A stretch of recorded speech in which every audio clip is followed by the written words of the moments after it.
आदाब। Income, savings, investment और digital economy पर बेस्ड खास प्रोग्राम लेकर हाजिर हूं मैं सोनिया सिंह। हमारे इस खास प्रोग्राम में आज हम बात करेंगे बदलते दौर में एसआईपी में इन्वेस्टमेंट की। एसआईपी का मतलब होता है सिस्टमैटिक इन्वेस्टमेंट प्लान। आप चाहें तो एसआईपी के जरिए म्यूचुअल फंड में ऑनलाइन ऑफलाइन दोनों तरीके से पैसा जमा कर सकते हैं। एसआईपी म्यूचुअल फंड में इन्वेस्ट करने का एक तरीका है जहां पर आप अपनी पसंद के म्यूचुअल फंड स्कीम में रेगुलरली एक रकम का इन्वेस्टमेंट करते हैं। तो क्या है एसआईपी और क्या है इसका दायरा जिसमें इन्वेस्टमेंट से आपको अच्छे रिटर्न्स और बेहतर मुनाफा मिल सकते। इस पर बात करने के लिए दो खास मेहमान मौजूद हैं। वेल्थ मैनेजर सिद्धार्थ शर्मा और साथ ही है आईआईएफटी की फॉर्मर प्रोफेसर सतेंद्र भाटिया जी। आप दोनों का हम शो में वेलकम करते हैं। और सिद्धार्थ, चलिए आपसे शुरू करते हैं क्योंकि आप म्यूचुअल फंड को काफ़ी मैनेज भी करते हैं। हमने काफ़ी आपके एक्सपीरियंसेस से हमारे दर्शकों ने बहुत कुछ सीखा है। हमने देखा कि जून के जो आंकड़े आए हैं, एक्चुअली मई के जो आंकड़े आए हैं, 26,688 करोड़ का जो म्यूचुअल फंड में एसआईपी इनफ्लो हुआ है मई में, कंपेयर टू अगर हम अप्रैल की बात करें वो इस बार बढ़ा है, which is quite a surprise. क्योंकि सितंबर से हमने देखा, पिछले साल सितंबर से मार्केट जिस तरह से गिरना शुरू हुआ और गिरता ही चला गया, कभी बढ़ा ही नहीं किसी महीने में। तो ऐसे में एसआईपी को लेकर काफी सवाल उठे थे और लोगों ने बहुत स्टॉपेजेस कर दी थी एसआईपी की। लेकिन अब फिर से स्टॉपेजेस की जो परसेंटेज है वो 70% ही है, मतलब ज्यादा नहीं बढ़ी है। तो इसको लेकर आप क्या कहेंगे? क्या एसआईपी में फिर से कॉन्फिडेंस आ रहा है क्योंकि मार्केट अब दोबारा से बढ़ना शुरू हुआ है? वेल सोनिया, सबसे पहले तो मैं ये बोलना चाहूँगा इस प्लेटफॉर्म के माध्यम से कि एसआईपी एक बहुत इंपॉर्टेंट टूल होता है, एक फोर्स टूल होता है एक मिडिल क्लास के लिए, जिसके थ्रू वो इन्वेस्टमेंट्स करते हैं। नाउ द पॉइंट इज कि जब भी मार्केट्स गिरता है, जो एक इन्वेस्टर का जो एक कॉन्फिडेंस होता है मार्केट पे, वो कम हो जाता है। और उस कम कॉन्फिडेंस के कारण वो सबसे पहले जो शिकार बनता है वो है उसका एसआईपीज। और अगर आप एम्फी के डेटा रेगुलरली देखें फ्रॉम द मंथ ऑफ सितंबर, जैसे आपने बोला, टिल इनफैक्ट मैं बोलूं मार्च तक, तो वो बार बार वो आपको डेटा से आप काफी पेसिमिस्टिक डेटा थे, जहां आपको पता चल रहा था कि एसआईपीज इनफ्लोज कम हो रहे हैं, एसआईपीज का जो स्टॉपेज रेशियो है वो बढ़ रहा है। इसमें मैं इस प्लेटफॉर्म के माध्यम से मैं एक और चीज भी बताना चाहता हूं। जब हम स्टॉपेज रेशियो की बात करते हैं, इसका मतलब सिर्फ यही नहीं है कि एसआईपीज बंद हो रही हैं जो फोर्सफुली एक इन्वेस्टर बंद कर रहा है। बहुत बार क्या होता है, इन्वेस्टर्स एक साल की ही एसआईपी लगाते हैं, वो भी ये डेटा कवर करता है, बट दैट डजंट मीन कि लोग एसआईपीज बंद कराना चाहते हैं, लोग अपनी एसआईपीज को रिन्यू भी कराते हैं। बट जैसे आपने बोला, अगर हम लास्ट के 2 महीने की अगर डेटा देखें तो वहां जो एसआईपीज जो है उसका जो एक आंकड़ा आया है वो थोड़ा बेटर आया, और उसका डायरेक्ट जो उसका जो रिलेशन है वो इंडियन मार्केट से और इंडियन इकोनॉमी से है। मैं बताना चाहूंगा, पहली चीज तो ये कि क्योंकि इंडियन मार्केट्स ने बेटर परफॉर्मेंस देनी स्टार्ट करी थी, इसलिए इस एसआईपीज में जो एक कॉन्फिडेंस है वो दोबारा रिवाइव हुआ।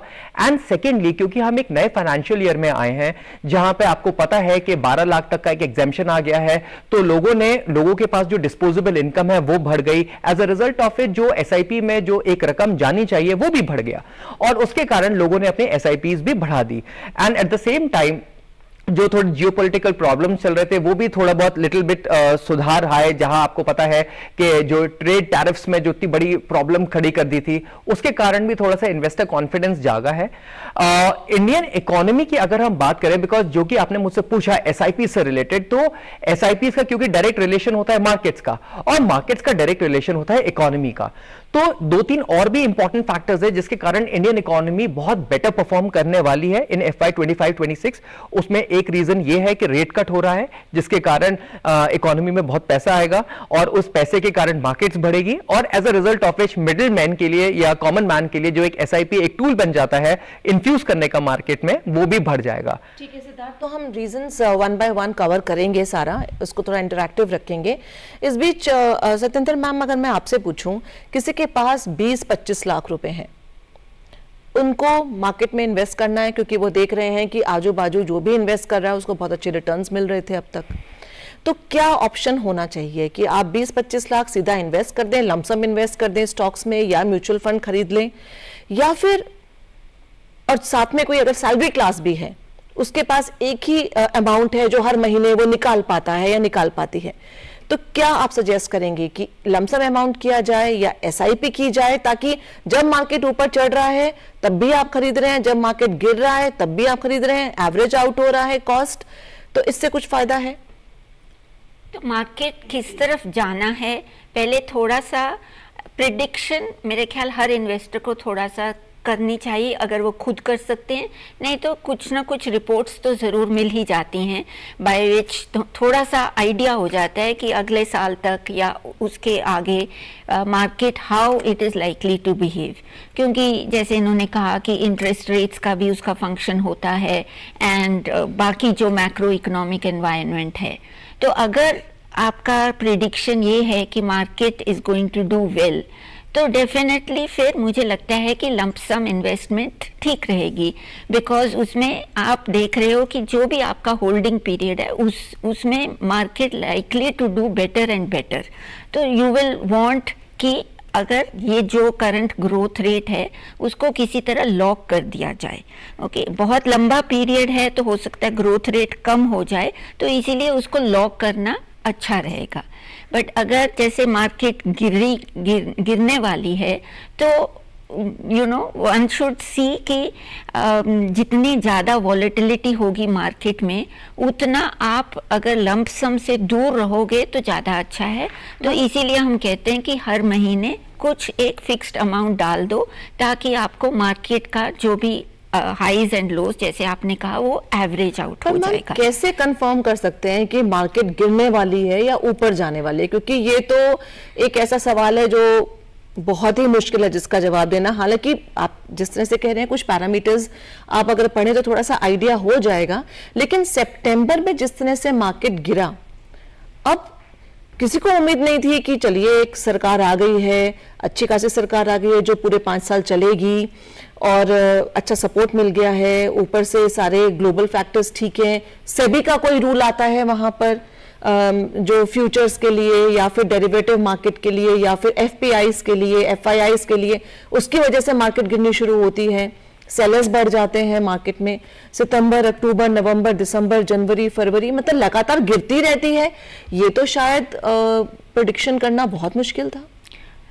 देखो, मार्केट बाय डेफिनेशन हम कहेंगे वॉलेटाइल है। अगर मार्केट में उतार और चढ़ाव नहीं हुआ तो वो मार्केट ही नहीं है। People will not even get attracted to sell. तो जितने भी इन्वेस्टर्स हैं उनको एटलीस्ट ये तो पता होना चाहिए कि उनके होल्डिंग पीरियड में सिर्फ रिटर्न सिर्फ ऊपर ही नहीं जाएंगी या सिर्फ नीचे ही नहीं जाएंगी। मार्केट का ये बिहेवियर है, उसकी एक ट्रेंड लाइन जरूर हो सकती है कि ऊपर नीचे जाते जाते भी वो मार्केट ऊपर जा रही है या ऊपर नीचे जाते जाते भी मार्केट गिर रही है। तो ट्रेंड्स जरूर बन सकते हैं, लेकिन ये वॉलेटिलिटी तो मार्केट में होगी। उसी का नाम मार्केट है। ये कोई फिक्स्ड रिटर्न तो है नहीं जो हमें पता है कि इतना रिटर्न आपको मिलना ही मिलना है। तो जैसे आपने कहा कि पहले इन्वेस्टर्स ने सिर्फ उसकी ट्रेंड लाइन अपवर्ड देखी है, तो इसीलिए बहुत आसान था उनके लिए एसआईपी करना। बट मैं सोचती हूँ कि एसआईपी जो भी हम करते हैं, मोर देन कि हम रिटर्न एवरेज आउट कर रहे हैं, एक हम कह रहे हैं ये फाइनेंशियल डिसिप्लिन है, यू नो। क्योंकि वैसे फाइनेंशियल डिसिप्लिन लोग कर नहीं पाते, लेकिन जैसे हम इंडियंस को कहा जाता है कि हमारा होता है इनकम माइनस सेविंग, जब वो बाकी बैलेंस निकल जाता है हम उनको बोलते हैं एक्सपेंसेस। क्योंकि हम अपना एक्सपेंसेस किसी ना किसी तरह कंट्रोल करते हैं, भी सेविंग तो करनी ही करनी है। राइट, ये एक बहुत ही prudent financial I would say behaviour है जो आम लोग नहीं कर पाते, इवन इन डेवलप्ड कंट्रीज लोग नहीं कर पाते। तो एसआईपी एक I can say it is a method by which ये वाली फाइनेंशियल डिसिप्लिन और कंसोलिडेट हो जाती है। तो एसआईपी डेफिनेटली कंटिन्यू ही करना चाहिए, और because as I said this builds in financial discipline. और हर एडवर्टीजमेंट में भी हम सुनते हैं कि म्यूचुअल फंड्स बोला जाता है कि there are market risks in it. ठीक है, इन्वेस्टर्स स्पेशली आफ्टर कोविड उन्होंने एक्सपीरियंस नहीं किया हुआ, बट अब एक्सपीरियंस किया, सो वी नो कि चाहे म्यूचुअल फंड्स ने अच्छे रिटर्न्स दिए हैं बट स्टिल मार्केट रिस्क तो एलिमिनेट नहीं हो सकती। तो अभी भी अगर लोग इस डाउनवर्ड मूवमेंट को थोड़ा अब्जॉर्ब कर लें तो once again market is going to rise. जैसे मैंने कहा वो मार्केट का बिहेवियर ही है। जी, तो यानी कि अगर ईयरली कैंडल देखेंगे तो मार्केट ऊपर ही जाता है, नीचे नहीं जाता है। सिद्धार्थ, चलिए कुछ लोग हैं जो अपनी फाइनेंशियल नॉलेज बढ़ा सकते हैं, पैरामीटर्स देख सकते हैं, डायरेक्शन ऑफ मार्केट समझ सकते हैं, लेकिन कुछ लोग हैं जो शायद उनको फाइनेंशियल नॉलेज ज़्यादा नहीं है या फिर उनको फिगर समझ में नहीं आती है, चार्ट्स समझ से परे हैं। वो लोग क्या करें? क्या लमसम किसी स्टॉक में किसी ने बोल दिया इन्वेस्ट कर लें, जो कि हम बिल्कुल मना करते हैं। पैसा बोलता है कि उस पर किसी की बात नहीं सुनिए, पहले खुद अपनी रिसर्च जरूर कीजिए। या फिर SIP टाइप का कुछ हो जिसमें कि बताने वाले आपके पास कोई है नहीं, लेकिन आपने हर महीने, क्या वीकली भी होती है, क्या 15 डेज में भी होती है, ये भी आप हमको बताएं कि कैसे वो कर सकते हैं। देखिए, जो मैं एक एक्यूट प्रॉब्लम जो मैं फेस करता हूँ वो ये है कि चाहे कितना भी एक लर्नड प्रोफेशनल होता है, उसके पास टाइम नहीं होता। वो कैंडलस्टिक पैटर्न्स को, मार्केट्स के जो टेक्निकल पैरामीटर्स है वो उनको बहुत क्लियरली समझते हैं, बट प्रॉब्लम ये है कि उनकी रोज़मर्रा की जो ज़िंदगी है वो इतनी टाइट शेड्यूल में पैक्ड रहती है कि उनके पास उसको रोज़ रोज़ मॉनिटर करने के बाद डिसीजंस लेना, उसको ट्रेड्स को एग्जीक्यूट करना, SIPs को ऑल्टर करना, वो बहुत मुश्किल होता है, because every job is very very demanding in today's world. और कुछ लोग ऐसे भी हैं जो मार्केट समझ नहीं पाते, तो उनके लिए तो ऑब्वियसली बहुत डिफिकल्ट होगा ये डिसाइड करना कि वो कैसे लगाएं। उस केस में लोग SIPs के थ्रू इसलिए लगाते हैं बिकॉज जैसे मैम ने बोला कि मार्केट्स का तो एक ट्रेंड है, एक कैरेक्टरिस्टिक है मार्केट की, जहां वो अपना बियर फेज में और बुल फेज में, दैट मींस उसमें उतार और चढ़ाव होना तो बहुत ऑब्वियस है, यही मार्केट है। इनफैक्ट अगर मार्केट्स अगर आपको रिटर्न्स देती है तो उसके साथ एक एसोसिएटेड रिस्क भी होता है, और वो रिस्क कुछ नहीं, वो एक जो मार्केट का एक गिराव होता है, एक बियरिश ट्रेंड होता है, उसी का ही एक प्रीमियम मार्केट के साथ एक एसोसिएटेड होता है जो आपके पोर्टफोलियोज में आता है। नाउ क्योंकि एक मार्केट को 100% टाइम आउट करना बहुत मुश्किल है, इसलिए एक एवरेजिंग टूल डिवाइस किया गया था जिसका नाम हमने SIP दिया, जहां आप अपने SIPs को इस तरीके से आप इंस्टॉल कर सकते हैं कि आप मार्केट्स के अप ट्रेंड को, डाउन ट्रेंड को एक प्रॉपरली कैलिब्रेट कर सकते हैं, और आप अपने इन्वेस्टमेंट्स को एक सुचारू तरीके से अपने पोर्टफोलियोज के माध्यम में आप उसको इन्वेस्ट कर सकते हैं।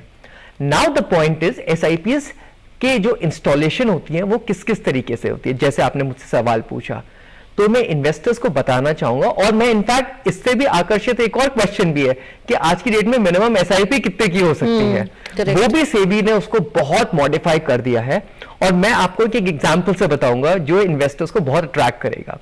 तो सबसे पहले मैं आपको बताना चाहूंगा, आज की डेट में इनफैक्ट डेली SIP का कॉन्सेप्ट भी आ गया है, जहां आप for an everyday point of view आप अपने SIPs को इंस्टॉल कर सकते हो। दैट मीन्स कि अगर एक महीने में 22 से 25 दिन वर्किंग है, तो आप 22 से 25 दिन में आप अपनी SIPs को इंस्टॉल कर सकते हैं। बहुत इंपॉर्टेंट पॉइंट सिद्धार्था बता रहे हो, विच आई वांट कि जो व्यूअर्स हैं उसको फिर से जरा समझें। जैसे आप फोन रिचार्ज करते हो तो छोटे से अमाउंट में रिचार्ज हो जाता है, ऐसे ही छोटे से अमाउंट में आप शेयर मार्केट में इन्वेस्ट कर सकते हैं, और उसका जरिया है ये म्यूचुअल फंड्स में SIP। और जैसे कि अगर आप 500 रुपए भी रोज करना चाहते हैं तो रोज 500 रुपए का भी इन्वेस्टमेंट आप कर सकते हैं, और कैसे कर सकते हैं वो अभी सिद्धार्थ बताएंगे। और क्या ये जो फिनटेक कंपनीज हैं इनकी वजह से पॉसिबल हुआ, अगर आप वो भी बता पाएं। Very good question. तो सबसे पहले तो जैसे मैंने बोला कि एक डेली SIP का कॉन्सेप्ट आ गया है, जहां आप छोटा सा अमाउंट, लेट्स से 100 रुपीज तक की आप SIP लगा सकते हैं। कुछ इनफैक्ट मैं नाम तो नहीं लूंगा, एक ऐसा एसेट मैनेजमेंट कंपनी आ गई है जो ऑलमोस्ट लॉन्च भी हो गई है, उन्होंने तो 100 रुपीज तक की SIP की भी बात करी है। तो आई मीन वो बहुत प्रोमिनेंट एसेट मैनेजमेंट कंपनी है, आने वाली है, जो ऐसा एक प्रोविजन लाने वाली है। तो जो हमारे एक्स सेबी चीफ थी, उन्होंने ये बोला कि जिस तरीके से एक शैम्पू को हमने सैशेज में कन्वर्ट कर दिया, और जो एक नॉर्मल लेमैन के लिए वो एक इनएक्सेसिबल जो था शैम्पू किसी जमाने में, वो एक्सेसिबल हो गया थ्रू सैशेज। इन द सिमिलर मैनर आज SIPs के माध्यम से, इनफैक्ट 100 रुपए की SIP के माध्यम से कैपिटल मार्केट के जो इंस्ट्रूमेंट्स है, जहां एक नॉर्मल लेमैन पार्टिसिपेट कर सकता है, वह SIPs के माध्यम से वो साकार हो गया। और यही रीजन है कि जो 25,000 करोड़ का जो आंकड़ा आया था एक पॉइंट ऑफ टाइम में, वो उसके कारण साकार हुआ। और जैसे आपने बोला, इसमें जो एक बहुत अहम भूमिका निभाई है वो फिनटेक प्लेटफॉर्म्स ने निभाई है। कुछ प्रोमिनेंट फिनटेक प्लेटफॉर्म्स के नाम जैसे हम लोग भी जानते हैं, जैसे एनजे हो गया, जीरोधा हो गया, पेटीएम हो गया, ग्रो हो गया, ये बहुत प्रोमिनेंट प्लेटफॉर्म्स हैं जो मोर और लेस सब जो सिटीजन्स हैं वो यूज करते हैं। और क्योंकि उन्होंने एक एसआईपी लगाने का माध्यम और एक प्रोविजन दिया, उसके कारण इन्वेस्टर्स ने दबाकर एसआईपीज इन प्लेटफॉर्म्स के थ्रू लगाया और इंडियन मार्केट्स में पार्टिसिपेट किया। तो अब आप एक्सेसिबिलिटी के पॉइंट ऑफ व्यू से देखें तो कितना आसान हो गया। आसान इसलिए हो गया क्योंकि स्मार्टफोन्स आज सबके पास है, ये जो एप्स हैं इंस्टॉलेशन वो सब कर सकते हैं, उसको समझना भी बहुत आसान है और उसके थ्रू एसआईपीज लगाना और रोकना भी बहुत आसान है।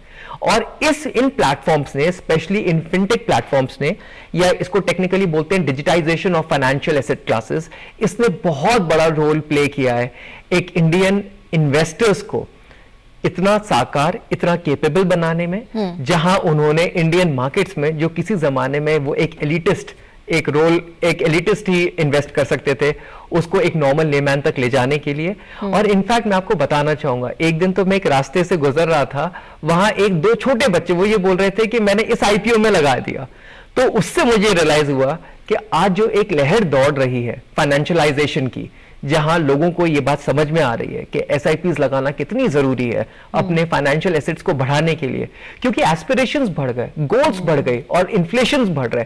तो उसको पॉसिबल बनाने के लिए, अपने गोल्स को अचीव करने के लिए उन्होंने एक मिडिल मैन, एक एसआईपी का एक तरीका, मिडिल कॉमन मैन, एक एसआईपी का तरीका उन्होंने ढूंढा जहां से वो अपने एसेट्स को बढ़ा सकता है, अपने गोल्स को अकम्प्लिश कर सकता है and at the same time महंगाई की मार से भी बच सकता है। इसी को और थोड़ा डिस्कस करते हैं। सतेंद्र मैम, जिस तरह से सिद्धार्थ ने बताया, आई वांट कि आप भी थोड़ा समझाएं, ये जो ई कॉमर्स कंपनीज हैं ये क्यों सक्सेसफुल हुई? शायद इसलिए सक्सेसफुल हुई कि जब आप दुकान में जाते हैं, सामान खरीदते हैं, आप कैश जब पकड़ाते हैं, जब कैश आपकी जेब में से या पर्स में से जाता है, तो आप कहीं ना कहीं बार्गेन करना चाहते हैं, नहीं देना चाहते, क्योंकि वो आपका पैसा है, आपको लगता है कि मैं पार्ट कर रहा हूं उस पैसे से।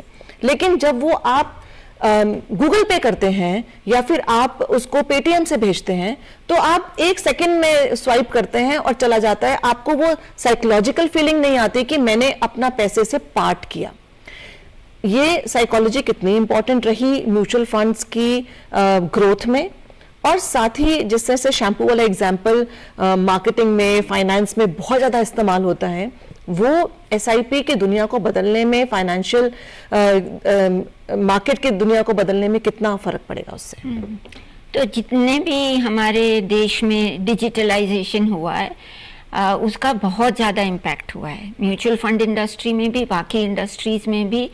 आई मीन इवन जो ओपनिंग ऑफ बैंक अकाउंट्स हुए हैं, जो प्रधानमंत्री स्कीम की वजह से इतने सारे जनधन योजना के इतने सारे बैंक अकाउंट्स खुले। जब खुले थे तो लोगों को इतना महत्व पता नहीं चल रहा था कि उसमें इतना पैसा तो नहीं था लोगों का, लेकिन अब सबको पता है कि बिकॉज वो अकाउंट्स खुले हैं और बाकी भी जो डिजिटलाइजेशन में जितनी भी प्रोग्रेस हुई है उसका डेफिनेटली असर हुआ है। एंड हम म्यूचुअल फंड्स में भी देख रहे हैं कि लगभग, मैं देख रही थी कि लगभग 17% AUM का, which is the total amount of money जो इन्वेस्ट किया गया है म्यूचुअल फंड, 17% आ रहा है उन शहरों से जो हम कहते हैं आउटसाइड सिटीज़। आउटसाइड सिटीज़ मतलब जो टॉप 110 सिटीज़ उसके बियॉन्ड जो हैं। तो ये सब हुआ है only because of digitalization. Agents तो ज़रूर गए हैं और हमारे रेगुलेटर सेबी ने भी काफ़ी कुछ किया है कि थोड़े कमीशंस बढ़े जाएं एजेंट्स के, उनके इंसेंटिव्स बढ़ाए जाएं, लेकिन more important is the access, कि लोग बहुत आसानी से ये अपना इन्वेस्टमेंट कर रहे हैं। और जैसे इन्होंने कहा कि जितने प्लेटफॉर्म्स हैं उन्होंने ये सुविधा दी और उन्होंने इन्वेस्टर को एजुकेट भी किया। आज आप कोई भी प्लेटफॉर्म खोलो तो कंप्लीट इंफॉर्मेशन होती है, ऑलमोस्ट जैसे ज़ीरोधा तो ज़ीरोधा यूनिवर्सिटी बोलती है, तो कुछ भी आपको फिनेंस के बारे में और पर्टिकुलर म्यूचुअल फंड के बारे में जानकारी लेनी हो तो आपको किसी से पूछना भी नहीं पड़ता, उनके वेबसाइट पर ही इतनी ज़्यादा इंफॉर्मेशन दी जाती है। Having said this, I would से कि रेगुलेटर्स ने भी बहुत मेहनत करी है, जैसे छोटा SIP बोलते हैं, तो वो भी तो रेगुलेटर ने अलाउ किया है, इसीलिए हमारे फिनटेक्स दे रहे हैं। तो आई थिंक बहुत क्रेडिट हमारे रेगुलेटर को भी जाना चाहिए। और इसी में रेगुलेटर्स का मैं एक और फ्रेमवर्क बोलूँगी जो हम बोलते हैं अकाउंट एग्रीगेटर फ्रेमवर्क। उससे क्या होता है, यस फिनटेक्स ने इतनी तरक्की क्यों करी, क्योंकि इकोसिस्टम बना हुआ था। जितनी वो इंफॉर्मेशन लेना चाहते हैं इन्वेस्टर के बारे में, instead of asking the investor, एक माध्यम बना हुआ है कि सिर्फ आपका पैन नंबर पता चल जाए और वो तुम्हारी सारी डिटेल्स निकाल लेते हैं कि आपने कहाँ कहाँ पैसा इन्वेस्ट किया हुआ है। तो उसी के अकॉर्डिंग फिर वो देख लेते हैं कि आपके लिए कौन सा म्यूचुअल फंड सूटेबल होगा, तो वो इन्वेस्टर को एडवाइस भी देते हैं। तो ये अकाउंट एग्रीगेटर फ्रेमवर्क इतना इम्पोर्टेंट हो गया है बिकॉज दोनों साइड्स पर हमारे इंस्टीट्यूशंस भी हैं और आजकल तो इंडिविजुअल्स भी हैं। तो जैसे हम बोलते हैं रजिस्टर्ड इन्वेस्टमेंट एडवाइजर्स, वो भी फिनेंशियल इन्वेस्टमेंट फ्रेमवर्क में, इस अकाउंट एग्रीगेटर फ्रेमवर्क में आ गए हैं। तो जैसे मैंने कहा, इन्वेस्टर के बारे में म्यूचुअल फंड को भी कुछ जानना है और जो इन्वेस्टमेंट एडवाइज़र है उसको भी कुछ जानना है, इंस्टेड ऑफ कि उससे बार बार हम कॉपीज़ लें कि आप अपनी बैंक स्टेटमेंट बताओ, उसके हमें कॉपी दो, अपनी इंश्योरेंस की कॉपी दो, अब आपने बाकी जगह जो इन्वेस्टमेंट करी हुई उसके बारे में उसकी कॉपीज़ दो। आजकल कोई भी कॉपी नहीं लेनी पड़ती, सिर्फ इन्वेस्टर का कंसेंट चाहिए और एनक्रिप्टेड डेटा आपको सारे का सारा मिल जाता है। तो इन पॉलिसीज़ की वजह से भी आई वुड से काफ़ी प्रोग्रेस किया है फिनटेक इंडस्ट्री ने। तो Siddharth, may be you can answer this कि पहले ये होता था कि अगर आपने कोई म्यूचुअल फंड लिया है तो उसके पेपर संभाल के रखने हैं, वो पेपर गुम ना हो जाएं, लेकिन अब जब ये डिजिटलाइजेशन हुआ है, सब कुछ आपके ऐप पे आ जाता है। तो क्या ये भी एक रीजन है कि people feel this is like tension free? Yes, ये तो बहुत इम्पोर्टेंट है। पेपर्स खो जाते हैं या पानी में भीग जाते हैं, ये बहुत होता था पहले। मतलब इनफैक्ट मुझे याद है पहले एडवाइजर्स की सबसे बड़ी समस्या यही थी कि पुराने फोलियोज ही रिट्रीव नहीं हो पाते थे क्योंकि उनके डॉक्यूमेंट्स ही नहीं थे। सारे जो भी फोलियोज थे वो पेपर फॉर्म में थे और जब आप अपना घर शिफ्ट करते थे या जब एक ट्रांसफर हो गया इधर से उधर, ट्रांसमिट होते थे, ट्रांसमिशन जिसको बोलते थे, जब डेथ होती थी तो आधे पेपर्स ही गायब होते थे। तो उस केस में उससे बचने के लिए एक यूनिवर्सल प्लेटफॉर्म बनाया, यूनिवर्सल रूल बनाए सारे एसेट मैनेजमेंट कंपनी के लिए कि अगर आप ये रूल्स रेगुलेशंस को प्रॉपरली फॉलो करेंगे, विच इज कॉमन, तो आप कहीं भी इन्वेस्ट कर सकते हैं। और उससे भी बड़ी चीज, आप अपने विद अ सिंगल क्लिक, आपने चाहे 5 साल पहले, 10 साल पहले, 15 साल पहले आपने जो भी म्यूचुअल फंड खरीदा है ऑल अक्रॉस द वर्ल्ड, कहीं पर भी बैठ के आपको सिंगल क्लिक पे अपनी पूरी स्टेटमेंट ईमेल पर एकदम मिल जाता है, जिसको हम कंसोलिडेटेड अकाउंट स्टेटमेंट बोलते हैं या ई कैश बोलते हैं। चाहे वो कैम्स हो, चाहे वो कारवी हो, चाहे आपके पास कितने भी फंड्स हो, कितना भी अमाउंट हो, irrespective of that fact, free of cost आपके ईमेल पे अवेलेबल रहेगा जो भी आपने अपने इन्वेस्टमेंट हर महीने आ जाता है। एग्जैक्टली। और उससे क्या हो, इस कंसोलिडेशन से, इस एक्सेसिबिलिटी से और इस अप्रोच से इन्वेस्टर्स को इतना कन्वीनियंस आया, इतना कन्वीनियंस मिला कि वो सेल्फ डिपेंडेंट हो गए, उनको सेल्फ रिलायंस की फीलिंग आई, वो फाइनेंशियली इंडिपेंडेंट हुए और वो फाइनेंशियल फ्रीडम की तरफ खुद अग्रसर हुए। जब सब कुछ डिजिटाइज हो गया, चाहे वो एक इन्वेस्टमेंट की जर्नी हो, चाहे वो इंफॉर्मेशन को रिट्रीव करने की जर्नी हो, चाहे वो सोशल मीडिया के प्लेटफॉर्म्स है जहां से वो इंफॉर्मेशन रिट्रीव कर रहे हैं, वो इतना इजी हो गया and that too free of cost. तो फिर बचा ही क्या, एक इन्वेस्टर्स, स्पेशली जो जेनजीज की अगर आप पॉपुलेशन देखें या मिलेनियल्स की केस में अगर आज आप बात करें, दे आर ऑल 100% डिजिटाइज्ड। सारे फोलियो सारे डिजिटाइज्ड फॉर्म में आ रहे हैं, और उसका कारण यही है, all thanks to the social media platform, the fintech platform and their digital mindset, जिसके कारण आज सारा का सारा पैसा ऑनलाइन ही आ रहा है, मेजॉरिटी। तो मैं तो बल्कि गांव वगैरह में भी देखा है कि आजकल लोग खेती भी ना 3 बजे के बाद करने जाते हैं क्योंकि 9 बजे उनका मार्केट खुल जाता है। I have seen so many people, वो खाट पे बैठे रहते हैं लेकिन वो अपने मोबाइल में इन्वेस्ट करते रहते हैं, अपनी ऐप खोलकर and all that. So they are all aware, और वो यूट्यूब वीडियोस वगैरह इतने सारे हैं कि वहाँ से नॉलेज लेते रहते हैं कि अच्छा क्या ऊपर जाएगा क्या नीचे जाएगा। इस बीच मार्केट अभी ऑल टाइम हाई के करीब है, आई थिंक 4% और समथिंग डाउन होंगे शायद ऑल टाइम हाई से। और ऑल टाइम हाई पर जब भी होता है तो लोगों को लगता है कि मार्केट तो इतने ऊंचे चले गए हैं, अब खरीद के क्या फायदा, अब पता नहीं क्या होगा, अब कितना ही और जाएगा। तो क्या ये भी एक वजह है कि lump sum investment at this point is not great, लेकिन अगर आप SIP करेंगे तो क्या पता एक रिट्रेसमेंट आए, क्या पता थोड़ा सा नीचे जाए फिर से ऊपर जाए। तो यही है कि जितनी हम अनसर्टेनिटी देखेंगे मार्केट में कि हमें समझ नहीं आ रहा किस तरफ मार्केट जाएगी, तो then definitely SIP is the better option. जब आपको पता चल जाए कि मार्केट की क्या ट्रेंड होगी, ऑल्दो हम कहते हैं वो ऊपर नीचे जाती है, तो ही होता है। इस टाइम भी काफ़ी जियोपॉलिटिकल रिस्क्स तो अभी भी हैं मार्केट में, अभी नई वॉर शुरू हो गई है इन द मिडल ईस्ट, तो इसीलिए हम जैसे कहते हैं कि हो सकता है petroleum prices, oil prices will rise. अगर वो राइज हो गए तो इंडस्ट्री पर इम्पैक्ट होता है, तो हो सकता है कंपनी की प्रॉफिटेबिलिटी का इम्पैक्ट हो, कैश फ्लोज का इम्पैक्ट हो, तो those factors have to be taken into account. तो अभी भी I would say there are risks, macro economic risks, तो इसीलिए लमसम तो may be at this time is not good. अभी तो SIP ही कंटिन्यू करना, that would be better think. I would think SIP, जैसे मैंने कहा, एक फाइनेंशियल डिसिप्लिन है, तो even if market is doing well, आप एक लमसम कर भी लो तो भी साथ साथ एक SIP जरूर होनी चाहिए। Like one is not a replacement for the others, that's how I will look at it. ठीक है सिद्धार्थ, जैसे मैम ने कहा जियोपॉलिटिकल टेंशन्स हैं और अभी रीसेंट टेंशन्स जिस तरह की हैं वो लग नहीं रहा कि बहुत जल्दी कम होने वाली हैं, बल्कि ये लग रहा है कि और कुछ देश उसमें ऐड हो जाएंगे।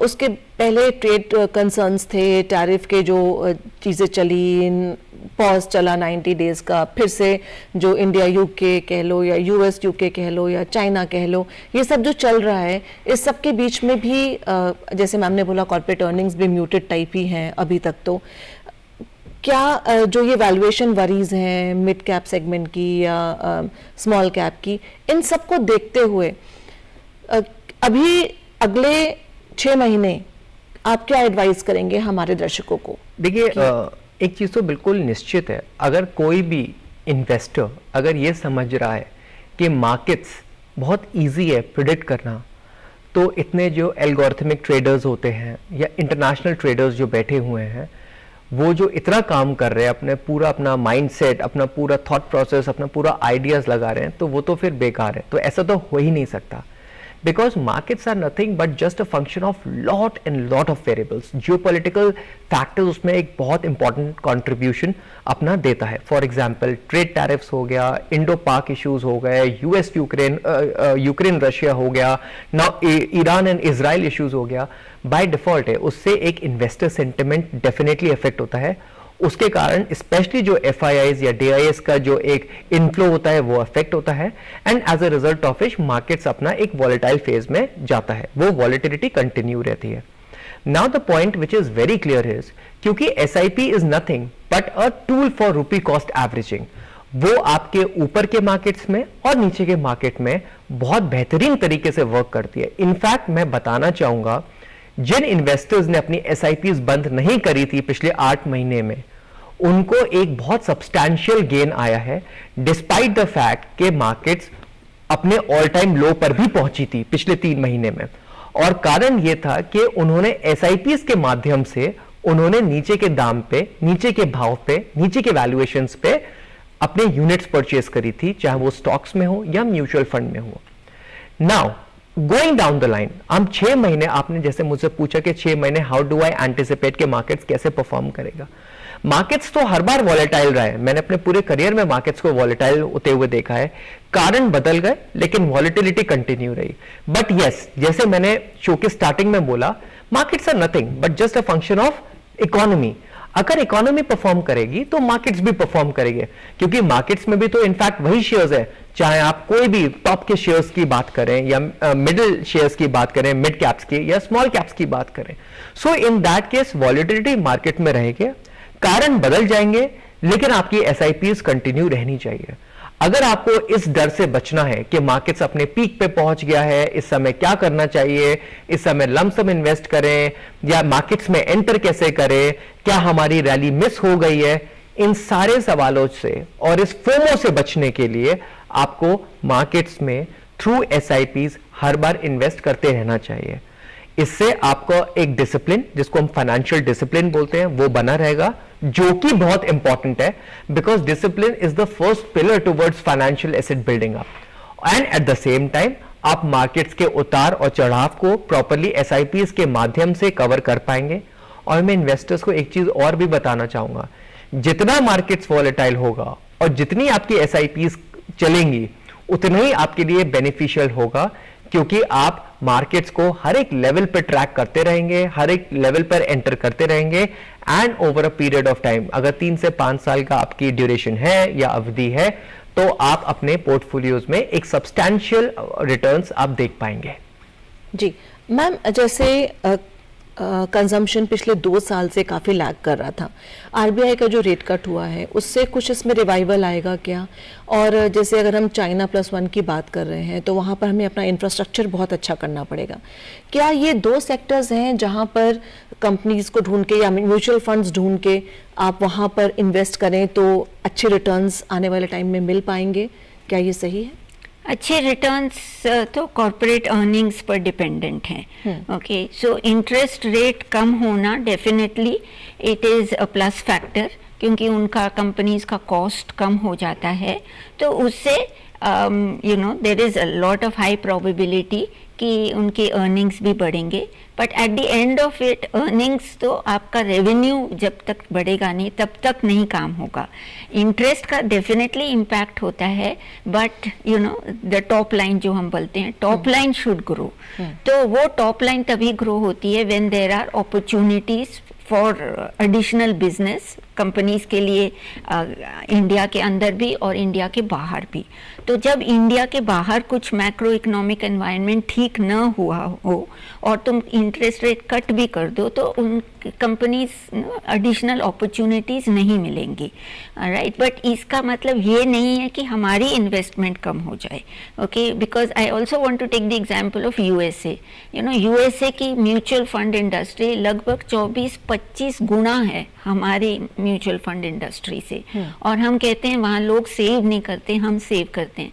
वहाँ लोग सेव नहीं करते, बट उनकी जितनी भी रिटायरमेंट प्लानिंग होती है, दैट 401k बोलते हैं वहाँ पर, तो वो उनके हर महीने सैलरी से हर एम्प्लॉयर काटता है और वो they invest mostly in mutual funds. It is because of those retirement funds जो हर person who's working over there, her person पे कर रहा है throughout his earning journey.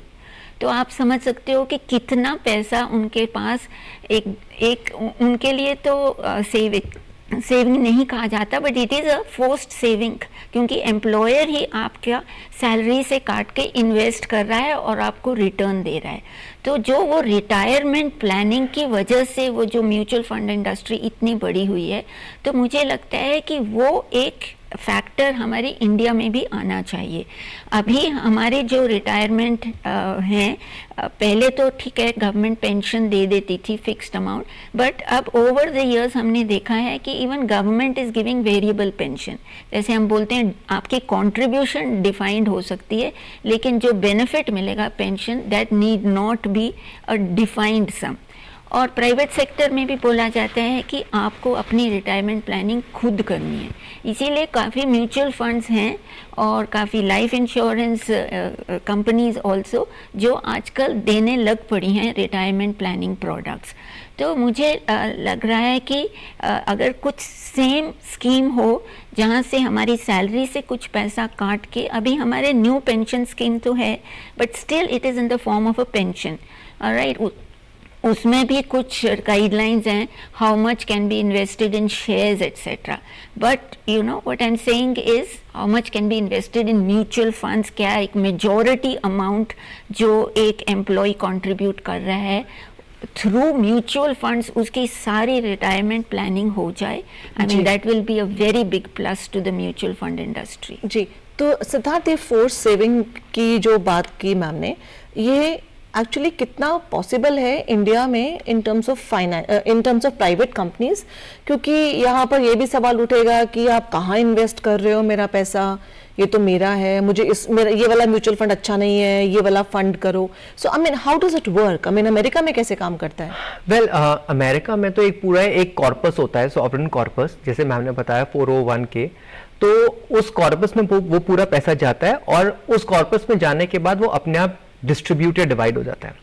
इसका कॉरेस्पॉन्डिंग जो फिगर है इंडिया में, अगर आप स्पेशली एनपीएस की बात करें जिसके अंदर डिफरेंट स्कीम है, auto LC 50, auto LC 25, India में भी कुछ पेंशन फंड्स हैं, 7 या 8 पेंशन फंड्स, इनमें जिसमें से आप 3 पेंशन फंड्स चूज कर सकते हैं एट योर डिस्क्रिशन।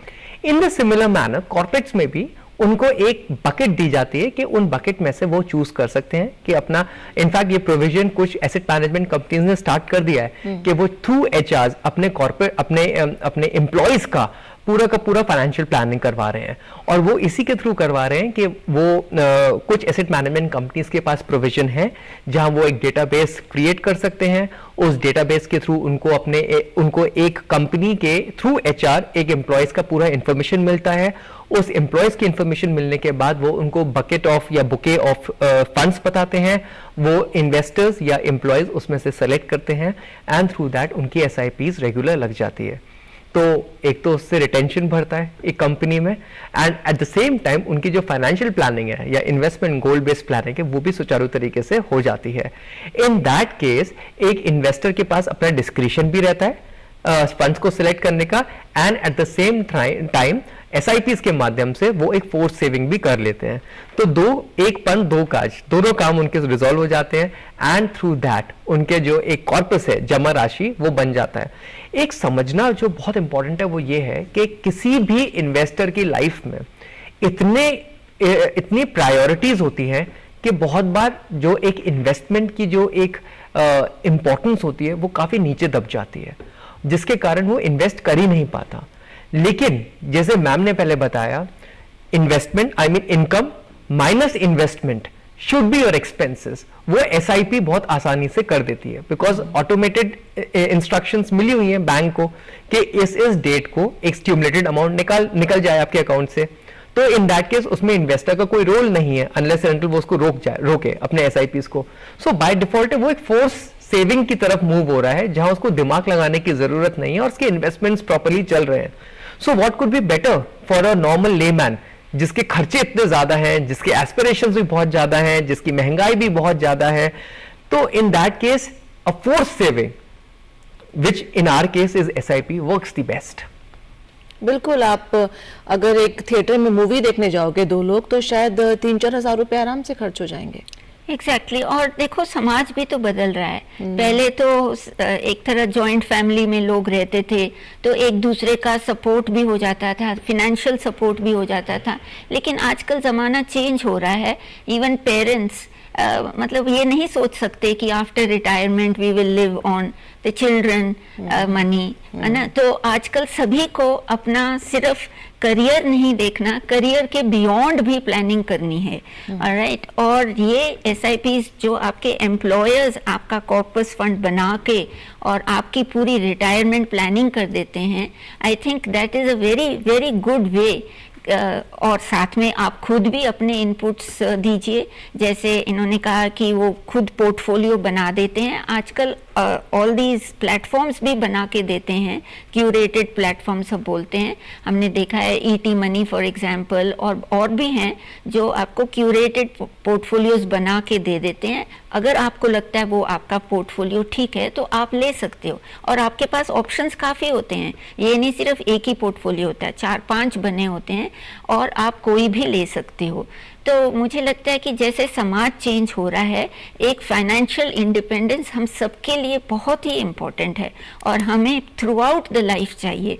सिर्फ जब तक हम कमा रहे हैं तब तक नहीं, कमाने के बाद भी हमें देखना है कि हमें रेगुलर पैसा आता रहे, और इसीलिए ड्यूरिंग आवर करियर हम कितना सेव कर सकते हैं, ये बहुत ही इम्पोर्टेंट चीज़ है। जी सिद्धार्थ, क्या ये जो म्यूचुअल फंड्स हैं ये कमोडिटीज के भी होते हैं? क्योंकि अगर किसी ने गोल्ड या सिल्वर में लगाया होता और एसआईपी की होती तो आज तो मतलब उनकी काफी बल्ले बल्ले हो चुकी होती। There are two things, yes exactly. आजकल अगर आप एसआईपीज की बात कर रहे हैं स्पेशली इन म्यूचुअल फंड्स, तो आप मुझे ये बताइए कि किस एसेट क्लास का या किस स्फेयर का म्यूचुअल फंड नहीं है? आपके पास सिल्वर, आपके पास टंगस्टन, आपके पास गोल्ड, आपके पास अंडरसीज इन्वेस्टमेंट्स, एरोस्पेस को लेकर हर चीज से रिलेटेड म्यूचुअल फंड है। इनफैक्ट रियल एस्टेट से रिलेटेड म्यूचुअल फंड्स हैं और वो एसआईपीज के माध्यम से आप इन्वेस्ट कर सकते हैं। तो अगर आपको कुछ भी फ्रैक्शनल ओनरशिप चाहिए किसी भी प्रॉपर्टीज में, थ्रू रीट्स, थ्रू इनवीट्स, सब चीज़ों के आज की डेट में फाइनेंशियल एसेट्स अवेलेबल हैं जहां आप एसआईपीज के माध्यम से उन फाइनेंशियल एसेट्स को खरीद सकते हैं।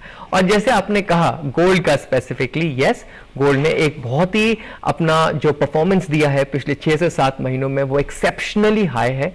इन्वेस्टर्स जो गोल्ड में इन्वेस्टेड थे through SIPs only in gold ETFs या गोल्ड म्यूचुअल फंड या थ्रू सॉवरेन गोल्ड बॉन्ड्स, उन्होंने देखा कि उनके रिटर्न्स एक्सॉर्बिटेंट बने हैं। सो इन दैट केस मैं यही बोलूंगा, जो एक एसआईपी का, जो एसआईपी एक तरीका ही तो है एक डिफरेंट एसेट क्लासेस को खरीदने का। तो आज की डेट में क्योंकि इतने सारे एसेट क्लासेस हैं, आप हर एक एसेट क्लास में खरीद सकते हैं, मतलब खरीद सकते हैं in a forceful manner, in a discipline manner through SIPs. तो इससे बेटर मुझे लगता है एक जो इंडिया की जो एक रियल स्ट्रेंथ लाई करती है वो है उसका मिडिल क्लास। और इनफैक्ट अब तो मैं ये बोलूं it's an aspirational middle class जो ये फाइनेंशियल एसेट्स यूज कर रहे हैं, जो एफडी से ड्रिफ्ट होकर और कैपिटल मार्केट्स में एसआईपीज के थ्रू इन्वेस्ट कर रहे हैं। वो देख रहे हैं कि आज उनका पैसा ग्रो हो रहा है और वो पैसा कमा रहे हैं।